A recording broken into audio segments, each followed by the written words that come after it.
Hello guys, welcome back to my YouTube channel. आज हम बात करने वाले हैं गोविंदा और कृष्णा अभिषेक की फैमिली कंट्रोवर्सी के बारे में।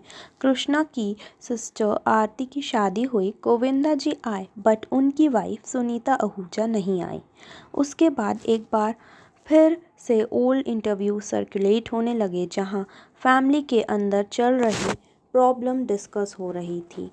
क्या सुनीता आहूजा सच में विलन है जैसे इंटरनेट बता रहा है, या फिर कहीं दो साइड है इस पहलू के जो लोग इग्नोर कर रहे हैं? चलिए वीडियो में पूरी कहानी समझते हैं। Aarti Singh and Krishna, the forgettable bond. सबसे पहले थोड़ा आरती सिंह और कृष्णा अभिषेक के पास्ट के बारे में जान लेते हैं। आरती सिंह और कृष्णा अभिषेक सिबलिंग थे। कृष्णा 1983 में बॉर्न हुए थे और आरती 1985 में। आरती के बर्थ के सिर्फ 37 दिन के बाद ही उनकी मां का देहांत हो गया, जहां से पहली उनकी मां ने अपने बेस्ट फ्रेंड गीता सिंह से कहा था कि आरती का ध्यान रखना। गीता सिंह ने आरती को अडॉप्ट कर लिया और लखनऊ चली गई, जबकि कृष्णा अपनी मम्मी पापा के साथ मुंबई में रहे। उनके फादर ने काम करना छोड़ दिया और अपनी प्रॉपर्टी बेच के गुजारा करने लगे। गोविंदा जी का क्या रोल था? गोविंदा जी ने हमेशा कृष्णा और आरती को अपनी फैमिली की तरह रखा। उनकी माँ पद्मा गोविंदा की बहन थी, इस वजह से गोविंदा उनसे इमोशनली कनेक्ट फील करते थे। कृष्णा ने एक बार कहा, सबके घर वाले उन्हें लॉन्च करते हैं, हमारे घर वाले नहीं।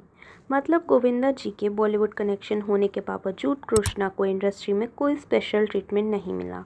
हाँ, गोविंदा जी फाइनेंशियल सपोर्ट करते थे। रिपोर्ट्स के हिसाब से वो कृष्णा को महीने के 2 लाख रुपए भेजते थे, लेकिन प्रोफेशनली कृष्णा को अपने दम पर नाम बनाना पड़ा। कृष्णा ने कॉमेडी शो में गोविंदा और सुनीता जी पर काफ़ी जोक्स किए। शुरू में गोविंदा जी इस चीज़ को इग्नोर करते थे, लेकिन सुनीता जी को ये इंसल्ट लगने लगा।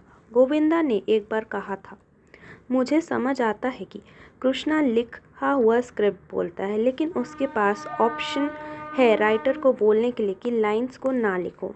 2018 में जब कृष्णा का शो ड्रामा कंपनी चालू हुआ था, तब उन्होंने गोविंदा जी और सुनीता जी को इनवाइट किया। वो वहाँ आए थे, बट बाद में सुनीता जी ने कृष्णा की वाइफ के एक ट्वीट को ऑफेंड हो गई थी। उनके एक ट्वीट से सुनीता जी बहुत ऑफेंड हुई थी। उनका ट्वीट था, लोग पैसों के लिए नाचते हैं। सुनीता जी को लगा ये गोविंदा के लिए बोला गया है, और तब से उन्होंने कृष्णा से कम्प्लीटली डिस्टेंस मेंटेन कर लिया। तो 2018 की बात है, कृष्णा के बच्चा का बर्थडे था जिसमें गोविंदा जी और सुनीता जी नहीं गए। कृष्णा ने मीडिया पे बोला, मेरे मामा और मामी मेरे बच्चों से मिलने नहीं आए।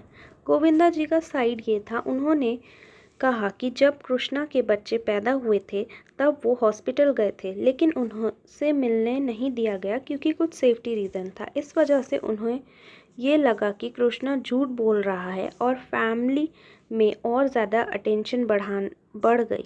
2021 में सुनीता जी का एक और स्टेटमेंट आया 2021 में सुनीता जी का एक और स्टेटमेंट आया, मैंने कृष्णा को बेटा की तरह देखा, बट अब उसने जो कहा उसके बाद मैं उसका चेहरा भी नहीं देखना चाहती। ये कंट्रोवर्सी बस मिसअंडरस्टैंडिंग और इमोशंस का मिक्स है। कृष्णा के कुछ मिस्टेक पब्लिक के इशू में डिस्कस होने लगे। कॉमेडी शो में जोक मार के चीज़ों को और बिगाड़ा। मीडिया में सिर्फ आधी सच्चाई बताई। सुनीता जी की कुछ मिस्टेक्स ये हैं, बहुत ज़्यादा पर्सनली ले लिया, एक साइड पे रिएक्ट किया, स्टेटमेंट दिया जो कंट्रोवर्सी को और बढ़ा दिया। कृष्णा की भी मिस्टेक थी इस रिलेशनशिप में और सुनीता जी की भी रिलेशनशिप थी। इस कहानी ने हमने ये सीखने को मिलता है कि सोशल मीडिया पर हर बात पर्सनली मत लो, एक मिसअंडरस्टैंडिंग को सॉल्व करो और फैमिली की छोटी मोटी फाइट्स को घर तक ही रखो, उसे प्यार से सॉल्व करो, बाहर न लाओ।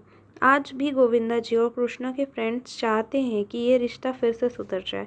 आपको क्या लगता है, कृष्णा को गोविंदा जी से माफ़ी मांग लेनी चाहिए या सुनीता जी को उन्हें माफ़ कर देना चाहिए? कमेंट्स में ज़रूर लिखें और वीडियो पसंद आए तो लाइक शेयर और सब्सक्राइब करें।